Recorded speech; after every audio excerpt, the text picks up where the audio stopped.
अल्लाह वाहिगुरु मालिक की चर्चा बताते हैं, जीवों को सच के राह पे चलाते हैं। कभी किसी का बुरा करना करवाना तो दूर, कभी उनकी कल्पना में भी किसी की बुराई के बारे में सोच नहीं होती। संत जहां भी होते हैं और सबकी मांगत खैर, सबों से हमारी दोस्ती नहीं किसी से बैर। जो राम से अल्लाह वाहिगुरु गौर खुदा रब से प्यार करेगा, वो उसकी औलाद से नफरत कैसे कर सकता है। संतों का काम सबका भला मांगना ही नहीं बल्कि भला करना भी होता है। हर किसी का भला करते हैं, भला करने की प्रेरणा देते हैं। आज का दौर घोर कलयुग का समय है, माया रानी प्रधान है। हम ये नहीं कहते कि पैसा कमाना नहीं चाहिए, पैसा कमाओ, पर जो हमारे धर्मों की बात अगर करो तो उनमें लिखा है कि पैसा जीने के लिए कमाना है। कमाने के लिए अगर जीने लग गए तो दुखी परेशान हो जाओगे। आपके बाल बच्चे हैं, परिवार है, उनकी अच्छी परवरिश करनी है, आप मेहनत करो। हिंदू धर्म कहता है कड़ा परिश्रम करो, सिख धर्म कहता है दशानुवादी किरत करो, इस्लाम धर्म कहता है हक हलाल की रोजी रोटी खाओ, इंग्लिश फकीर कहते हैं हार्ड वर्क करो, शारीरिक चाहे दिमागी, पर अच्छे कामों में आप मेहनत करके खाइए, कमाइए, कोई रोक टोक नहीं। किसी का हक मार के ना खाओ, ठगी बेईमानी भ्रष्टाचार से ना खाओ। ये इससे पैसा आता जल्दी, पर जितना जल्दी ये पाप जुल्म की कमाई आती है, उतनी जल्दी ही घर से आपसी प्यार, तंदुरुस्ती, खुशियां पंख लगा के उड़ जाती हैं। कबीर जी ने लिखा, माया होई नागनी और जगत रही डहकाए, जो इसकी सेवा करे उसको ही ये खाए। पाप जुल्म की कमाई नागनी की भांति है। आप उसका प्यार करें, लाड करें, और वो लाड लाड में डंक चला दे, आपका तो काम हो गया। तो उसी तरह इस पाप जुल्म की कमाई का कोई भरोसा नहीं, कब दगा दे जाए, कब इंसान को गुमराह कर दे, कब खत्म कर दे। इसलिए मेहनत की करो, हक हलाल की रोजी रोटी खाओ। मेहनत की कमाई इंसान को सुखी कर देती है। मेहनत की कमाई इंसान को वो आनंद बख्शती है, वो खुशी बख्शती है जिसकी कल्पना नहीं की जा सकती।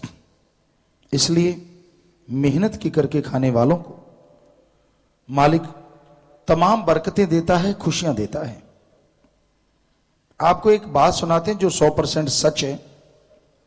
काफी पहले की एक बादशाह था जो हक हलाल की कड़ा परिश्रम करके खाता था। अपने ओम हरि राम अल्लाह गॉड को याद करता था, मेहनत की कमाई करता था। यानी वो राजा महाराजा था, लेकिन खुद के खाने के लिए थोड़ी सब्जियां लगा ली, कुछ ऐसा होमवर्क, कुछ भी काम करता था तो उससे खाना खाता था। उसका एक नौकर था, सिर्फ एक नौकर। वैसे तो बादशाह के जितने नौकर थे वो तो रियाय प्रजा के लिए थे, उनको वो तनख्वाह देता ही देता था, पर एक नौकर उसके खुद के लिए था। तो उसको तनख्वाह देता था, पर बहुत देर से तनख्वाह नहीं दे पाया क्योंकि कमाई नहीं कर पाता था, दुनिया में लगा रहता था, दुनिया के काम धंधों में। तो एक दिन एक पत्र आया, खत आया उस नौकर के घर से कि भाई तेरी बेटी की शादी है। उनको यह था कि ये तो बादशाह का खास नौकर है, कि बहुत पैसा लेके आएगा, कि आप आना, सामान ये लेके आना, फलां लेके आना। अब नौकर क्या सोचने लगा, इनको क्या मालूम, मेरी तो 6 महीने की तनख्वाह बादशाह ने नहीं दी, हम तो खाने के ऊपर गुजारा करते हैं। तो फिर भी उसने सोचा बादशाह देगा, चलो खजाने से दे देगा। उसने हाथ जोड़े, बादशाह सलामत, मेरी बेटी की शादी है तो मुझे तनख्वाह दे दीजिए और भी कुछ दे दीजिए।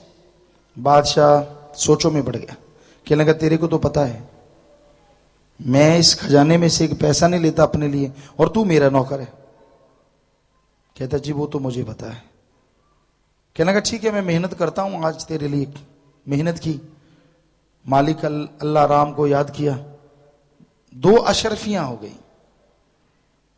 कहने लगा मैं आज खाना नहीं खाऊंगा, ये दोनों अशरफियां तू ले जा, बेटी की शादी करना। वो सिर झुका के खड़ा हो गया। बादशाह कहने लगा मैंने अपने गुरु पीर फकीर से सुना है मेहनत की कमाई फलती फूलती बहुत है, तो दुख ना मना, ये 2 अशरफियां ले जा। कहा तो 6 महीने की 12 अशरफियां थी बकाया, प्लस उसने सोचा था बादशाह मेरी बेटी की शादी है तो बहुत कुछ देगा, और दी सिर्फ 2 अशरफियां।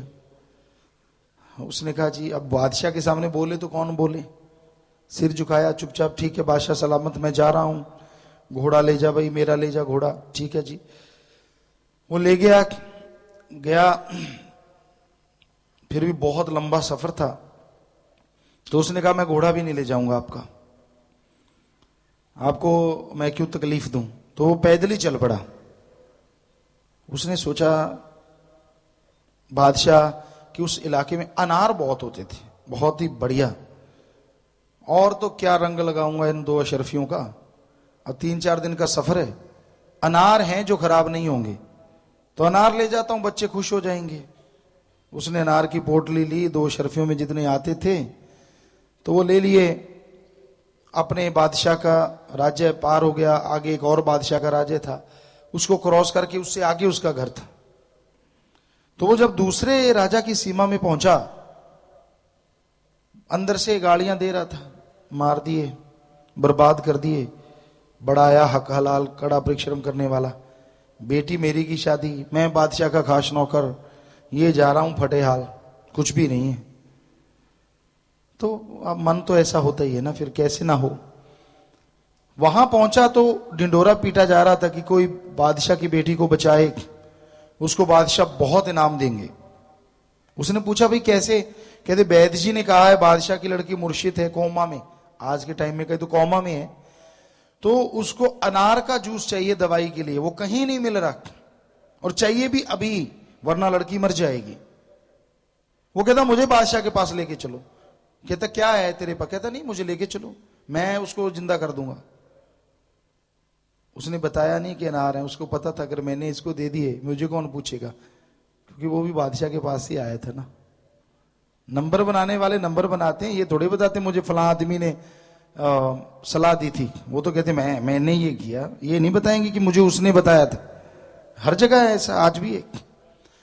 तो वो कहता ना मैं जिंदा कर दूंगा। उसको ले गए और कहने लगे हाँ भाई कैसे जिंदा करेगा तू। उसने पोटली खोली, कहता ले हकीम जी आप एक अनार की बात करते हैं, ये पड़े जितने मर्जी ले ले। बादशाह बड़ा खुश हुआ, हकीम जी ने वो अनार लिया, उसका जूस निकाला, दवाइयां बनाई, फटाफट लड़की के मुंह में डाली, शाम तक लड़की होश में आ गई। बादशाह ने तो उस आदमी को अपने गोद में उठा लिया, भाई तूने कमाल कर दी, तू यहां कहां रहा था। कहता जी मैं तो ऐसे ऐसे मेरी बेटी की शादी है। कहने लगा फिर तेरे पास है क्या। कहता जी कुछ भी नहीं है, बस यही था, अनार ही है मेरे पास। कहता तेरे पास बहुत कुछ, कल जाना तू। अच्छा उसका मेहमान नवाजी हुई। अगले दिन उसका रथ अशरफियों से भर दिया, घोड़े दे दिए, अलग से रथ दे दिया, कुछ नौकर दे दिए, और पूरा खान पान का सामान कई रथ भर के दे दिए कि इसकी बेटी के सारा इंतजाम यहीं से करके लेके जाओ।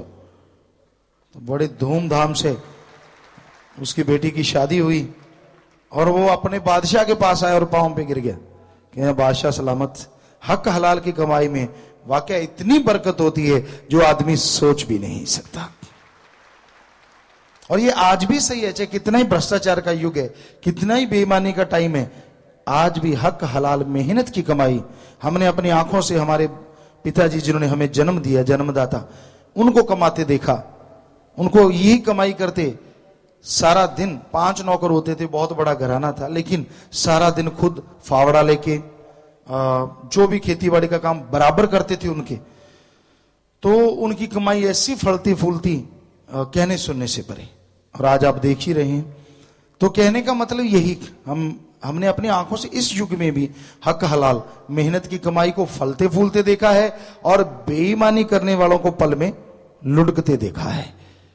उनके अंदर कुछ नहीं होता, बड़े महल हैं, संगमरमर है, बहुत नौकर चाकर हैं, बेटा ही नहीं हुआ, कुत्तों को ही एसी लगे हुए हैं, उनको ही बेटे बना बना के पाल पोस रहे हैं। हम ये नहीं कहते कि जानवरों की देखभाल नहीं करनी चाहिए, पर हमने पूछा ये क्यों, कहते मेरे तो यही बेटे हैं, यही बेटे हैं। कहता होता नहीं तो फिर यही है और क्या करूं। तो मतलब क्या बाद में क्या होगा उस दौलत का, जब कुली खत्म हो गई, खानदानी खत्म हो गया। तो ऐसा भी हमने अपनी आंखों से देखा है। तो हमारा तो बताना फर्ज है साथ संगत जी, क्योंकि जो हम करते हैं वो आपको बताते हैं। हम खुद कपड़ा भी पहने तो भी मालिक से डर के कहते हैं, हम कोई अपनी बढ़ाई नहीं कर रहे, कर्म करके खाते हैं, खेती बाड़ी से कैसे भी कुछ ना कुछ करते रहते हैं ताकि अपने खाने जितना और अपने पहनने जितना कमा सकें। बाकी साथ संगत की कमाई साथ संगत के काम में लगती है। कहीं कहीं आश्रम बन रहे पूरी दुनिया में, यहाँ नशा छुड़ाऊ केंद्र हैं, वैश्यावृत्ति के लिए है कि उनकी वैश्यावृत्ति छुड़ाई जाए।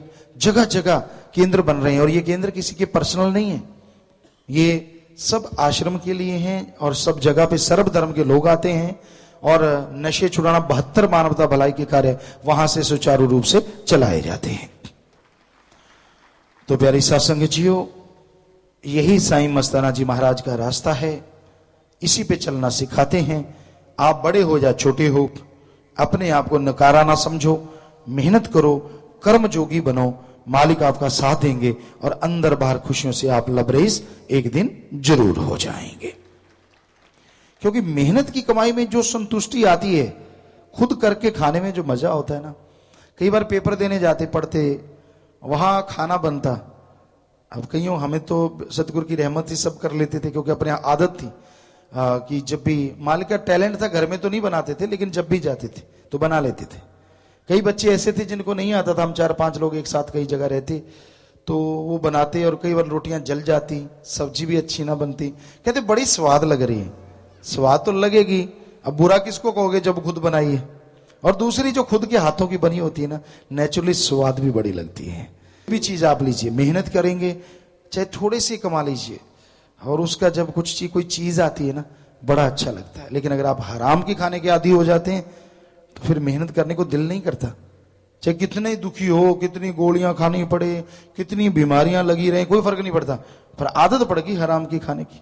तो साईं जी ने ये एक लेसन दिया, एक सबक दिया कि भाई मेहनत की किया करो, राम का नाम लिया करो, यानी कर्म जोगी और ज्ञान जोगी दोनों बन के चलो, तो मालिक दोनों जहान की खुशियों से माला माल कर देंगे। आपको नहीं, आपकी औलाद को भी खुशियों से भर देंगे।